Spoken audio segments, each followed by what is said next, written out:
Assalamualaikum warahmatullahi wabarakatuh. Perkenalkan, nama saya Aprilia Hayati. Saya mahasiswa dari Universitas Islam Negeri Sultan Taha Saifuddin Jambi, program studi Tadris Bahasa Inggris, Fakultas Tarbiyah dan Keguruan. Dalam kesempatan kali ini, saya akan menjelaskan tentang konseptual filsafat dan filsafat pendidikan sebagai tugas mid semester filsafat pendidikan.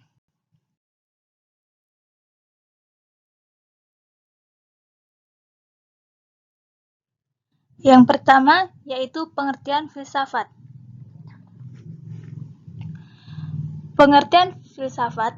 Kata filsafat berasal dari bahasa Yunani yaitu philosophia yang terdiri dari kata philos yang berarti cinta atau suka dan sophia berarti pengetahuan atau kebenaran. Maka philosophia adalah cinta pada pengetahuan, kebijakan atau kebenaran. Sehingga kajian dari filsafat adalah alam pikiran atau alam berpikir untuk menggali kebenaran atau menggali hakikat sesuatu. Selanjutnya, yang kedua yaitu cabang-cabang filsafat. Di sini saya akan menjelaskan 5 cabang filsafat. Yang pertama yaitu logika. Logika merupakan cabang filsafat yang menyelidiki lurus tidaknya suatu pemikiran kita. Yang kedua yaitu epistemologi. Epistemologi merupakan bagian filsafat yang menerangkan tentang terjadinya pengetahuan, sumber pengetahuan, asal mula pengetahuan, batas-batas, sifat, metode, dan kesahihan pengetahuan. Yang ketiga yaitu etika. Etika adalah cabang filsafat yang membicarakan tingkah laku atau perbuatan manusia dalam hubungannya dengan baik dan buruk. Etika dapat membantu kita mengetahui dan memahami tingkah laku apa yang baik menurut teori-teori tertentu. Jadi, objek material etika adalah tingkah laku atau perbuatan manusia yang dilakukan secara sadar dan bebas, sedangkan objek formal etika adalah kebaikan dan keburukan. Yang keempat yaitu estetika. Estetika merupakan cabang filsafat yang membicarakan tentang keindahan. Objek dari estetika adalah pengalaman akan keindahan. Yang terakhir yaitu metafisika. Metafisika merupakan cabang filsafat yang membicarakan tentang yang ada. Metafisika membicarakan sesuatu di balik yang tampak. Dengan belajar metafisika, maka seseorang akan mengenal Tuhannya. Selanjutnya yaitu objek filsafat. Objek filsafat dibagi menjadi dua. Yang pertama yaitu objek material. Objek material adalah objek yang sebagai sasaran ilmu itu sendiri. Sedangkan objek formal yaitu sudut pandang yang menelaah objek itu sendiri. Selanjutnya, pengertian filsafat pendidikan. Filsafat pendidikan merupakan ilmu filsafat yang mempelajari hakikat pelaksanaan dan pendidikan. Tujuan filsafat pendidikan. Tujuan filsafat pendidikan yaitu memberikan inspirasi bagaimana mengorganisasikan proses pembelajaran yang ideal. Hubungan filsafat dan pendidikan. Hubungan antara filsafat dan pendidikan terkait dengan logika yaitu logika formal yang dibangun atas prinsip koherensi dan logika dialektis dibangun atas prinsip menerima dan membolehkan kontradiksi. Hubungan interaktif antara filsafat dan pendidikan berlangsung dalam lingkaran kultural dan pada akhirnya menghasilkan apa yang disebut dengan filsafat pendidikan.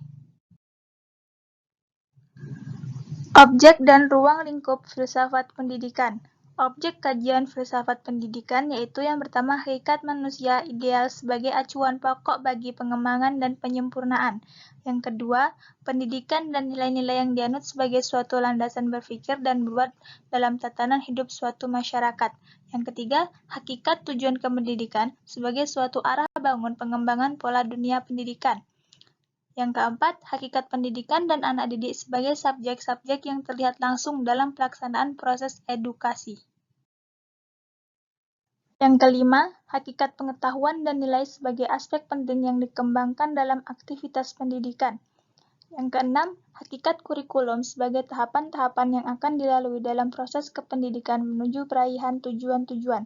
Yang ketujuh, hakikat metode dan strategi pembelajaran yang memungkinkan penumbuh kembangan potensi subjek didik.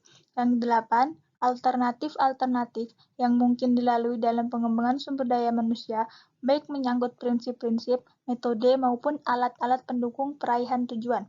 9. Keterkaitan dunia pendidikan dengan lembaga-lembaga lain dalam lingkup masyarakat seperti pendidikan dan dunia politik, pendidikan dan sistem pemerintahan, pendidikan tata hukum, dan adat masyarakat. Yang ke-10, keterkaitan dunia pendidikan dengan perubahan-perubahan taraf hidup dalam masyarakat. 11. Aliran-aliran filsafat yang tumbuh dan berkembang dalam memecahkan berbagai beragam problem kependidikan. Yang terakhir, keterkaitan pendidikan sebagai suatu lembaga dengan ideologi yang dianut dan yang berkembang dalam suatu masyarakat.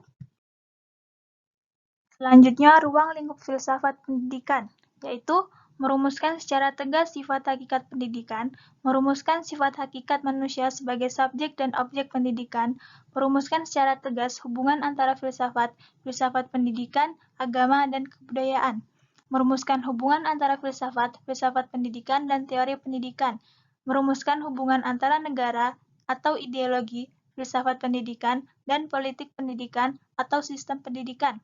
Yang terakhir, merumuskan sistem nilai-nilai norma atau isi moral pendidikan yang merupakan tujuan pendidikan. Cukup sekian yang bisa saya sampaikan, kurang dan lebihnya saya mohon maaf yang sebesar-besarnya. Terima kasih telah menonton video saya kali ini, semoga bermanfaat. Wassalamualaikum warahmatullahi wabarakatuh.